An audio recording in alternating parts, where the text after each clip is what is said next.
Hey, what's going on, guys? Today we're going to be taking a look at a Zoids kit, and while I've recently obtained a couple other different Kotobukiya HMM Zoids kits, this one is news to you guys because this one actually comes from Samurai Buyer. So Samurai Buyer was kind enough to send me this one as well, once again just to kind of promote their selling of Zoids kits on their site. So if you guys are looking for a place, an option to buy them, you can buy them there. I'll put the link to their site down below, but thanks to them for that.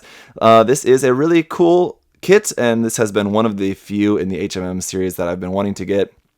There's really only maybe one or two more HMM Zoids kits that I would like to get. HMM stands for high-end model, high-end master model, I should say. So they're 1/72 scale, very nice kits. I did review previously, it's been probably maybe 2 years now, the HMM Liger Zero Jager.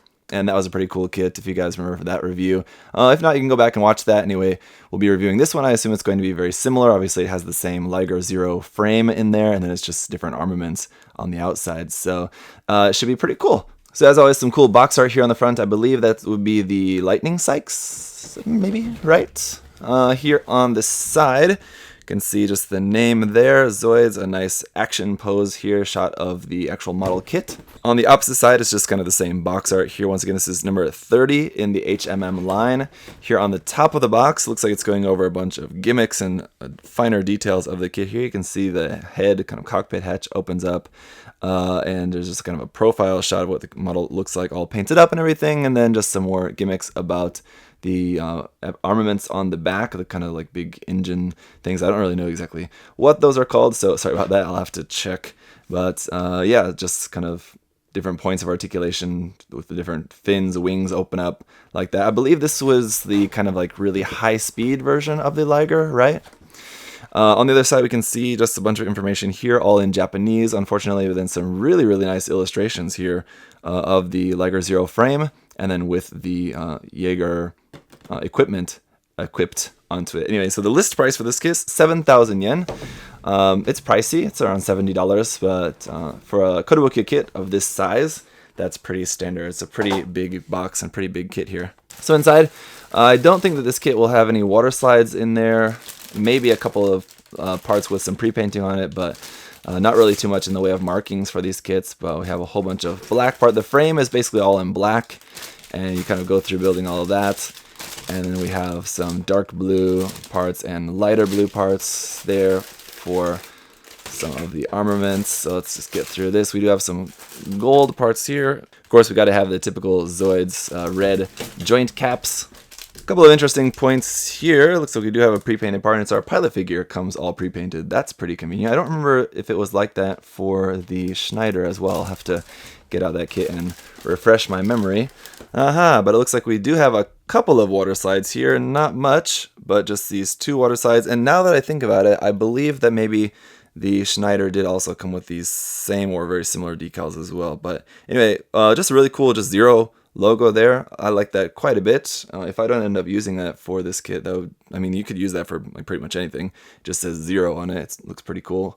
Okay, and then we've got our manual here. So as I guess kind of most Zoids manuals are, they're always in this kind of horizontal format rather than vertical, and just in terms of the overall shape of the manual. So you can see it's going through the head, weapon, bust, I guess that would be the chest, waist, foreleg, hind leg.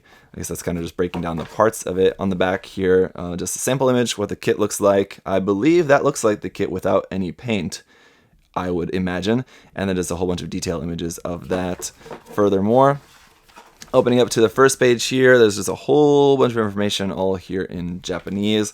So I'm not really sure if that's more about the actual Zoid or about the actual like making of this model kit. I would imagine that's kind of just a background story.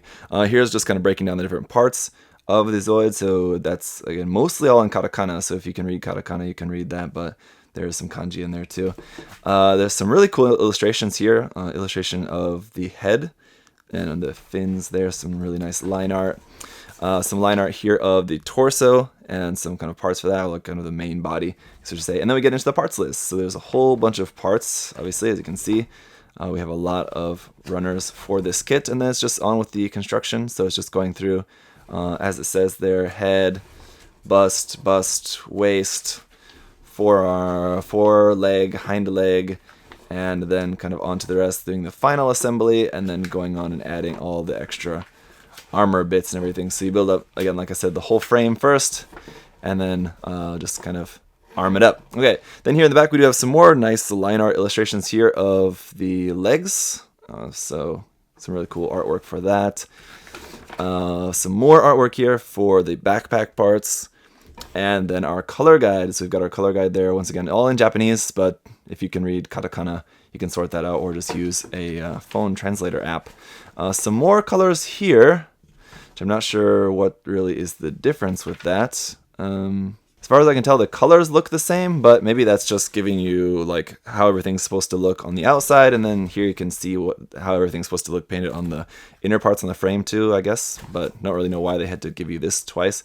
It looks exactly the same, so whatever. And there's just a little guide here about waterside decals. I'm not sure if it shows really where you're meant to put that waterside decal on. I guess you're kind of just free to put it wherever you want, but there's a little guide on how to put on water slides anyway.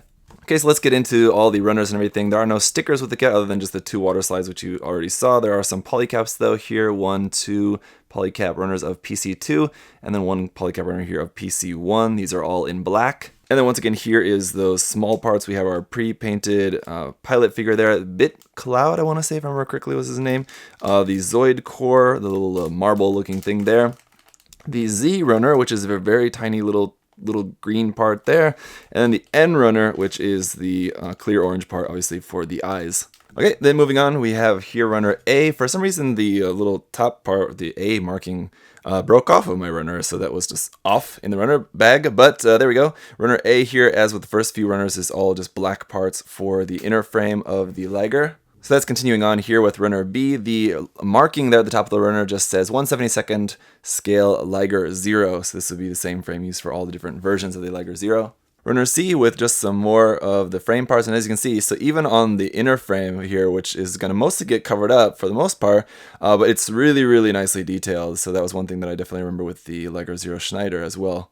Then kind of the last of the frame parts here is runner D with a big section missing out of the middle of the runner there. We do have 2 of the D runner. This is mostly parts for the arms and legs, I suppose. And then moving on to this light blue color for some more parts of the just Zoid frame there. This is runner E. And I'm actually not sure if frame is the correct word for that, actually, to be honest, but that's just what I'm going to call it because my frame of reference is Gundam. Getting into a few smaller runners, here is runner F for just a few small parts here in black ABS. We do have 2 of this F runner. And same thing goes for runner G here, just a small black ABS runner. And the same thing here for runner H. So I understand why G had to be a separate runner because they only need 1 of those. But if they were doubling the H runner, as we've got 2 of these, and doubling the F runner, I wonder why they couldn't have just combined those into 1 runner. It just seems kind of silly, but that's Kotobukiya. Although I'm sure there is a logical reason, and one of you guys will let me know in the comments down below. Anyway, here we have runner I. This is in a really nice kind of brown color for some more just kind of frame parts here. And then runner J here, molded in this really light gold plastic. So this is molded gold, not sprayed, but it's a really light like white gold color. It's quite nice. But runner K, on the other hand, is sprayed. So this is plated with just some gold paint. Also a really nice shade of gold, though, I have to say. So this is kind of nice. It's kind of nice to see that for like these kind of piston details instead of just kind of generic chrome, but to see them in like gold. It's just a nice change of pace. We do have 2 of this K runner. Then again, runner L for all the really nice kind of like very magenta red color here. The caps on all the joints. We do have 2 of these because you'll have plenty of those going around on the kit. And then runner M for a few more light blue parts, including the parts for kind of the underside of the claws there. And we do have then, of course, 2 of this M runner as well. And then starting from runner O here, we're getting into the new parts specific to this kit. This runner is marked Jaeger unit. If you guys didn't know, you can buy just the armor sets, just like the Jaeger unit, the Panzer unit, and I believe the Schneider unit as well, as just separate armor sets. So if you want to just kind of change the armor or mix and match, however you might want to do that, you can buy them separately if you want. But here in the kit, we've got just a nice dark blue color here for the O runner. But runner P is just back to regular Liger Zero parts here, so this is just in a kind of nice off-white cream color. And it's the same color here for runner Q, just a few more of those cream color small little parts here, and we got 2 of this Q runner. But then runner R is back to some more new parts for the kit, and we're back to that dark blue color. Not really too big of a fan of this color, it's just a little bit kind of meh. For me, it doesn't really look that great, but the detail on there looks fantastic, so once this is painted, it's going to be very nice. And then for the last runner of that dark blue color here, we have runner S, kind of odd shaped runner, and we do have 2 of this S runner. And then moving on to runner T is our white parts for the kits. This is again all new parts here for the Jaeger. Then we do have runner U as well with some more white parts. There's a few more here, and we've got 2 of this U runner.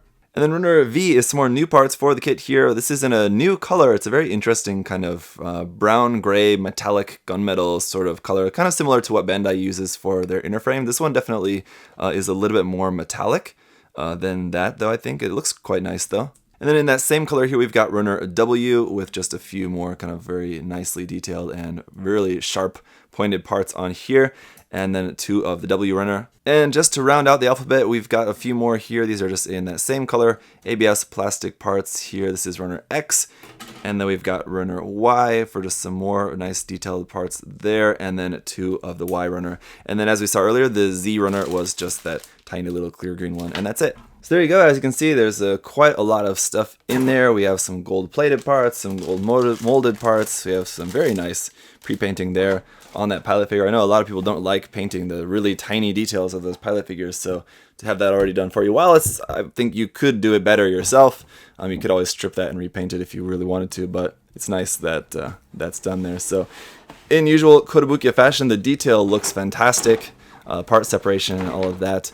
I can imagine, though, probably in the end it's going to require a little bit of glue just to keep everything held together. Some of those finer parts do sometimes tend to want to just pop out on you, but that shouldn't really be too big of an issue. We'll find out in the review anyway, so I'll have that coming up for you guys next. Again, thank you to Samurai Buyer for supplying me with this kit. Thank you guys for watching. If you have any other questions or comments, leave those down below. See you guys next time. Bye-bye. Thanks for watching.